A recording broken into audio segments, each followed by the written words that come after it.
ಇದೆಲ್ಲ ಚರ್ಚೆಗೆ ಎಡೆ ಮಾಡಿಕೊಟ್ಟ ನಂತರ ಮುಖ್ಯಮಂತ್ರಿಗಳೇ ಈ ವಿಚಾರದಲ್ಲಿ ಮಾತನಾಡಿದ್ದಾರೆ. ಈ ವಿಚಾರ ಎಲ್ಲ ಬಂದಾಗ 2021ರಲ್ಲಿ ಅವರು ಮುಖ್ಯಮಂತ್ರಿಗಳಾಗಿರಲಿಲ್ಲ. ಅವಾಗ ಮಾಜಿ ಮುಖ್ಯಮಂತ್ರಿ ಆಗಿದ್ರು.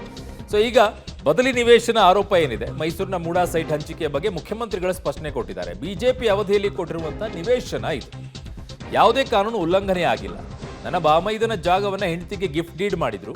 ಮೂಡಾದವರು ಮಾಹಿತಿ ನೀಡದೆ ಈ ಜಾಗವನ್ನ ಸ್ವಾಧೀನ ಮಾಡಿ ಸೈಟ್ ಮಾಡಿದ್ದಾರೆ. ಸ್ವಾಧೀನ ಮಾಡಿಕೊಂಡ ಜಾಗದಲ್ಲಿ ಬದಲಿ ನಿವೇಶನವನ್ನ ಕೊಟ್ಟಿದ್ದಾರೆ. ಕಾನೂನು ಪ್ರಕಾರವೇ ಸೈಟ್ ಹಂಚಿಕೆ ಆಗಿದೆ ಅಂತ ಸಿಎಂ ಸಮರ್ಥನೆಯನ್ನ ಮಾಡಿದ್ದಾರೆ.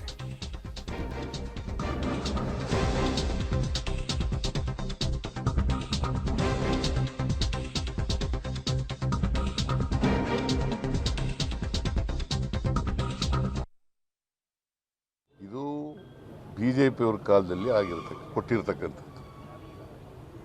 ಫಸ್ಟ್ ನೀವು ತಿಳ್ಕೊಳ್ಳಿ, ಬಿಜೆಪಿಯವರು ಅಧಿಕಾರದಲ್ಲಿರುವಾಗ ನಮಗೆ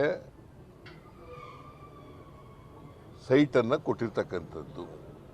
ನಾವು ಕೇಳೋದು, ನೋಡಪ್ಪ ನನ್ನ ಹೆಂಡತಿ ಜಮೀನು ಅದು 3 ಎಕರೆ 16 ಗುಂಟೆ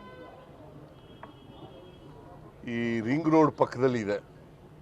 ಈ ಕಡೆ ಕೆಸರೆ ಇದೆಯಲ್ಲ, ಆ ಕೆಸರಿನಲ್ಲಿದೆ. ಅದನ್ನು ನನ್ನ ಬಾಮೈದ ತಗೊಂಡಿದ್ದ. ನನ್ನ ಬಾಮೈದ ನನ್ನ ಹೆಂಡತಿಗೆ ಕೊಟ್ಟ ದಾನವಾಗಿ. ನಾನು ಅಧಿಕಾರದಲ್ಲಿದ್ದಾಗ ತಗೊಳಕ್ಕೆ ಹೋಗಲಿಲ್ಲ. 50-50 ಕೊಡಬೇಕು ಅಂತ ಮಾಡಿದವ್ರು ಯಾರು? ಬಿಜೆಪಿಯವರು.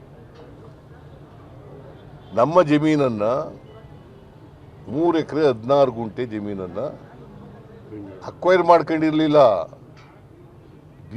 ಮೂಡಾದವರು ಸೈಟ್ ಮಾಡಿ ಹಂಚ್ಬಿಟ್ರು. Did you follow? It is not that our land has been acquired, my wife property has been acquired. ಹಂಚ್ಬಿಟ್ರು. ಆಗ ಹಂಚ್ಬಿಟ್ಟ ಮೇಲೆ ನಮಗೆ ಕೊಡಬೇಕಲ್ಲ, ಲೀಗಲ್ ಆಗಿ ಕೊಡಬೇಕಾ ಬೇಡ? ಕಾನೂನು ಪ್ರಕಾರ ಮೂಡದಲ್ಲಿ ನಮಗೆ 50-50 ಕೊಡೋಕ್ಕೆ ಅಂತ ಅವ್ರು ಒಪ್ಕೊಂಡ್ರು. ಆಯಿತು, ಕೊಡಿಯಪ್ಪ, ಅಷ್ಟೇ ಕೊಡಿ ಅಂತ ಅಂದ.